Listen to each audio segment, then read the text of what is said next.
Yes. Ayan. So, dito naman, ito, isa to sa mga favorite. Ayan, syempre, proud and proud ako na iPhone Mini Lady. Diba? So, lahat ng mga gamit ng pang mini ladies, yung mga shoes, andyan sa baba, yung blazer, of course, yung ating, yes, bag, and luggage. So, para pag-aalis, wala nakakalimutan, isang kuhanan na. Yes. Laging on the go. Yes. Thank you, Mama Dumpy. Dito naman tayo sa favorite chair, ang exhibition chair. Diba? So, ano na, exhibition chair ko. Kapag medyo malamig, mag-shawl tayo. So, yan. So, moving ahead, ito naman po yung aming Walk-in closet. Ayan. So, yan, napakataki ng ating salamin, diba? And cabinet. So, his and hers to, sa kay Ken dito, and then this is my closet. Yes. And connecting no ng walk-in closet natin is our own toilet and bath. So, dahil couple, so his and hers din yung ating sink, no? So, tag-isa-isa din natin. And of course, syempre, Aurora soap, diba? And of course, syempre, hindi kumpleto ang umaga at gabi, no? Dapat may Aurora na day and night cream. And of course, ang ating favorite na serum, no? So, ayan. So, ito naman, magpapakita naman namin sa inyo kung ano yung mga sasakyan, no, na naibigay sa amin ni iFern, no? Ayan. First off, no?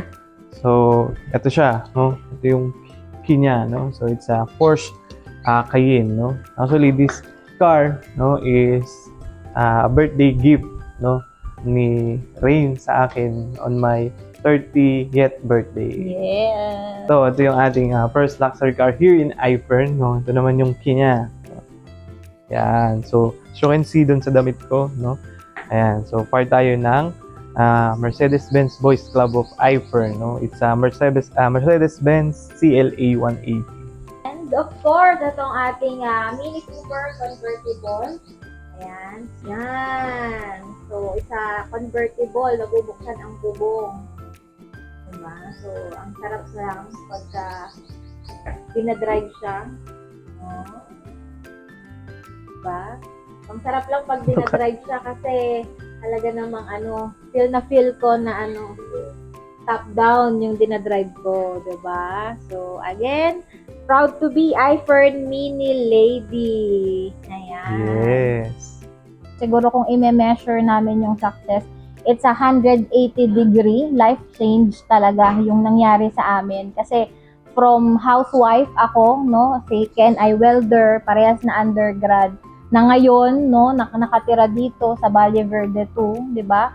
From nagko-commute to 3 luxury cars, from dating nakikitira sa 10 square meter na kwarto, ngayon nasa Valle Verde 2. And of course, syempre, ang success for us is yung nasisecure namin through iFern yung future ng mga anak namin. And yung pinaka-success pa for us is yung hindi lang kami yung nabago yung buhay, pero nagagamit kami para makabago din ng buhay ng ibang tao. Kasi before, wala kahit kami hindi namin matulungan yung sarili namin. But with iFern, diba, nabago na yung buhay namin, nakakatulong pa kami makapagbago ng ibang buhay. Napakaraming bagay, no, napakarami naming nagawa, no, mga bagay na hindi namin nabibili before, nagawa na hindi namin nagagawa before, no, because of iFern, because of this wonderful opportunity, and of course with the guidance, no, ng mga tao na namumuno dito, especially Sir Tom and Mama Dam Kim, and at the same time yung aming mga uplines, no, and with the help din ng aming mga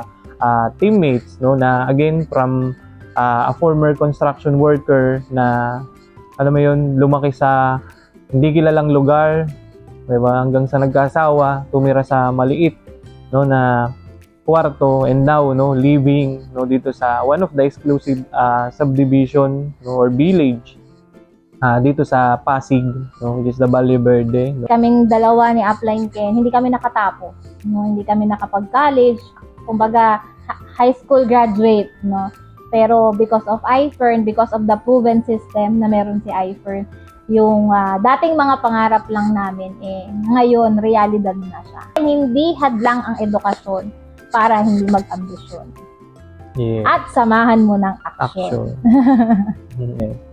If I can, you can also. Diba? So, yun yung motto ko. Kasi, again, nagawa ko eh. Diba? Again, having that background, no, na in reality, diba, parang iisipin ng marami, imposible. Diba? But again, walang imposible dun sa tao na, alam mo, may pangarap. Yes. And basta samahan mo siya ng action, no, and tamang And opportunity. dedikasyon. Diba? And dedication. And iFern is the right opportunity for you. Yes. And iFern should be your choice.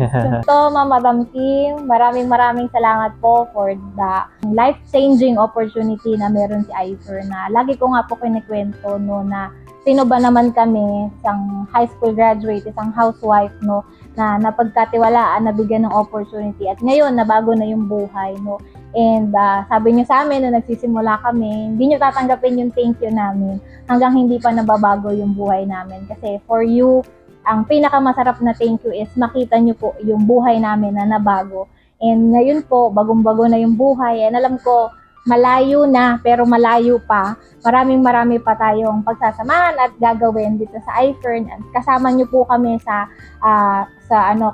vision and mission ni iFern na i-share yung gantong prosperity sa buong mundo. And I look forward, sir and Madam Kim, na from generation to generation, bit-bit namin si iFern. And ituturo namin sa kaapu-apuhan namin na may isang Sir Tom at may isang Madam Kim na nagmahal sa isang Rain and Kit. Kaya nabago yung buong angkan, kaya nabago yung buong generation.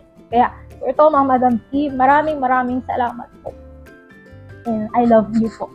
Wala ho ako dito, no? Hindi ho nabago yung buhay ng isang dating Ken Kere at Train Kere, no? Kung di ho dahil sa inyo. Sobrang laki po nung naging participation niyo po, no? Doon sa pagbabago ng buhay ko, diba? Sa pagbabago ho ng buhay namin. And rest assured po, Sir Tom, na we will continue improve, no, ourselves, no, our leadership, no, for us na mas maging better individual, for us na maging better leaders po. And maraming salamat po sa opportunity, sa pagmamahal, at sa pagtitiwala po na ipinagkaloob niyo po sa amin.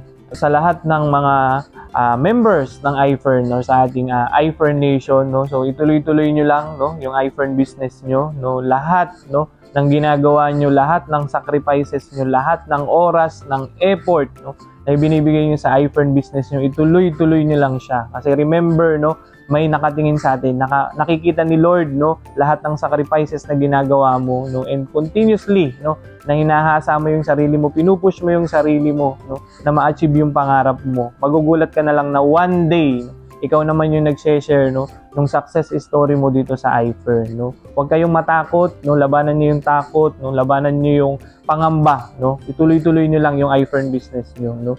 Kagaya na nangyari sa amin, sobrang laki ng posibilidad na mangyari rin siya sa inyo. Again, in this world, walang imposible.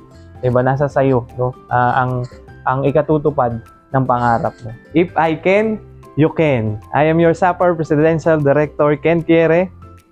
And remember, hindi hadlang ang edukasyon para mag-ambisyon. Basta samahan mo ng dedikasyon at aksyon. I am your Presidential Director, Rain Kere. And remember, if God is on top, business is non-stop. Thank Thank you, iFern!